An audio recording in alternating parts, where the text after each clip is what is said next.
কিছু কিছু টিভি শোজের সাথে না আমাদের একটা ইমোশন জড়িয়ে আছে ছোটবেলার। তার মধ্যে অন্যতম হচ্ছে গিয়ে আহাট। কিন্তু আহাট আমি যতবার দেখি, মানে এখনো দেখি, ততবার দেখি ভূতগুলো না করতে করতে আসে।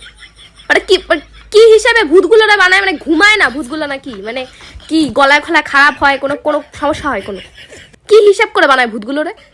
আমরা হ্যাঁ হ্যাঁ করতে করতে কেন আসে?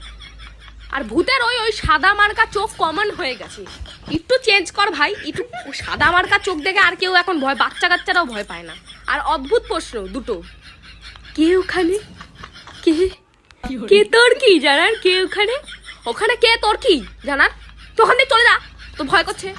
আর দ্বিতীয় আমার প্রশ্ন হচ্ছে, তুমি কে, তুমি কি চাও, ও কি চায় তো তোর কি, ও কি চায় সেটা তো তোর দায়িত্ব নিয়ে রেখেছিস তুই দেওয়ার।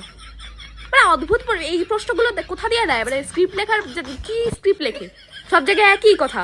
তুমি কি চাও, ও কি চাইবে, ওরকম ধামড়া মুখ নিয়ে, ওরকম অখান্ত একটা মুখ নিয়ে কি চাইবে ও তোর কাছে? সমাধানা চাইবে নিশ্চয়ই, তোকে মারতেই চাইবে। অদ্ভুত প্রশ্ন ভাই। তাও কি চা। আর একটা আছে সিআইডি ভাই, আলাদা লেভেলের। কোনো খুন হোক, মার্ডার, যে কোনো চুরি হোক, নর্মাল চুরিতেও সিআইডি কে ফোন করে। পুলিশ কি মরেছে ওখানে? পুলিশ নেই নাকি? ডাইরেক্ট সিআইডি কে ফোন করে।